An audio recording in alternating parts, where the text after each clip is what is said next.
saya Alvina Rama Agustina, NPM 252201119 dari Fakultas Kesehatan Universitas Jenderal Ahmad Yani Yogyakarta, program studi keperawatan. Di sini saya akan melengkapi serta menjelaskan tentang bagian-bagian sistem kardiovaskuler sebagai tugas dari biomedik dasar. Di sini saya akan melengkapi bagian anatomi jantung manusia dan menyebutkan apa fungsi dari bagian-bagian tersebut. Untuk bagian yang pertama ada A, yang pertama arteri pulmonalis yang berfungsi mengalirkan darah dari ventrikel kanan ke paru-paru untuk proses pertukaran gas, yaitu mengambil oksigen dan membuang karbon dioksida. Bagian B, vena pulmonalis kiri yang berfungsi membawa darah kaya oksigen dari paru-paru kiri menuju atrium kiri. Bagian C, ada atrium kiri yang berfungsi menerima darah beroksigen dari keempat vena pulmonalis dan memumpanya ke ventrikel kiri. Bagian D, ada ventrikel kiri yang berfungsi memompa darah beroksigen ke seluruh tubuh melalui aorta. Tekanan yang dihasilkan ventrikel kiri tinggi untuk memastikan darah mencapai jaringan tubuh. Kemudian bagian E, ada ventrikel kanan yang berfungsi memompa darah kaya karbon dioksida ke paru-paru melalui arteri pulmonalis. Kemudian bagian F, ada vena cava inferior yang berfungsi membawa darah terdeoksigenasi dari bagian tubuh bawah yang meliputi perut, panggul, dan tungkai ke atrium kanan. Bagian G, ada atrium kanan yang berfungsi menerima darah kaya karbon dioksida dari vena cava superior, vena cava inferior, dan sinus coronarius. Kemudian mengalirkannya ke ventrikel kanan. Bagian H, ada vena cava superior yang berfungsi membawa darah terdeoksigenasi dari bagian atas tubuh yang meliputi kepala, leher, dan ekstremitas atas ke atrium kanan. Bagian I, ada pulmonalis kanan yang berfungsi mengalirkan darah terdeoksigenasi dari ventrikel kanan ke paru-paru kanan untuk proses oksigenasi. Bagian J, ada aorta yang berfungsi sebagai arteri terbesar yang membawa darah beroksigen dari ventrikel kiri ke seluruh tubuh melalui cabang-cabangnya. Kemudian yang selanjutnya saya akan melengkapi dan menjelaskan bagian dari anatomi pembuluh darah. Untuk bagian A, ada arteri yang berfungsi membawa darah keluar dari jantung menuju seluruh tubuh. Darah yang dibawa umumnya mengandung oksigen tinggi, kecuali arteri pulmonalis.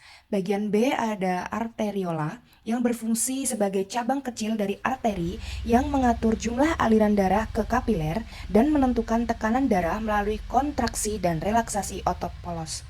Bagian C, ada venula yang berfungsi mengumpulkan darah yang telah kekurangan oksigen dari kapiler dan menyalurkannya ke vena.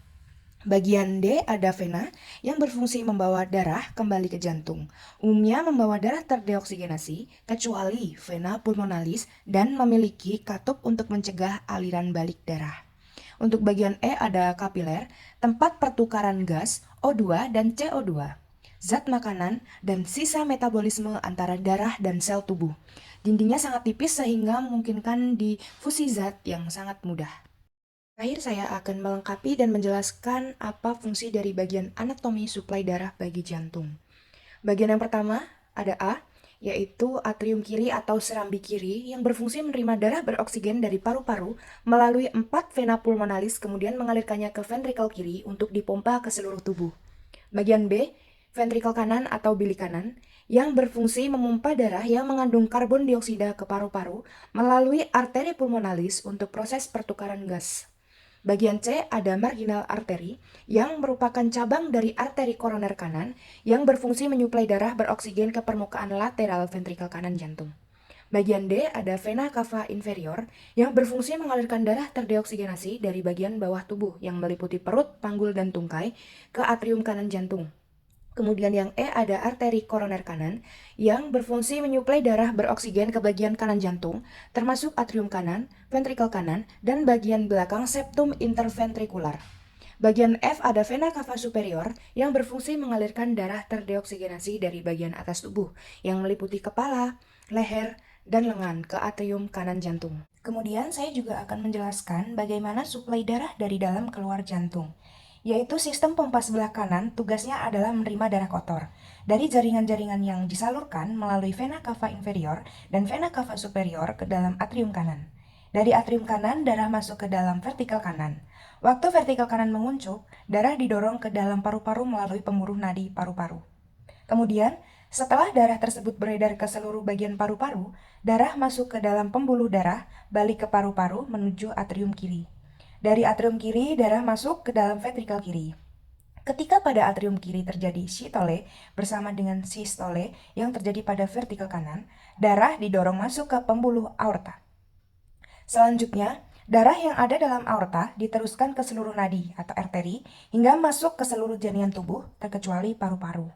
Dari jaringan-jaringan tubuh, darah masuk ke dalam pembuluh balik atau vena cava superior dari vena cava inferior masuk bagian jantung bagian kanan. Dan akhirnya didorong masuk ke dalam paru-paru untuk dibersihkan. Dengan kata lain, darah yang dikirim dari jaringan adalah yang berisi sisa-sisa yang lazim disebut dengan istilah karbon dioksida. Darah yang bermuatan karbon dioksida tersebut oleh sistem pompa jantung sebelah kanan dikirim ke dalam paru-paru. Di dalam paru-paru inilah darah meninggalkan karbon dioksida, kemudian menggantikannya dengan udara segar yang bermuatan oksigen untuk diteruskan ke sistem pompa jantung kiri. Terima kasih.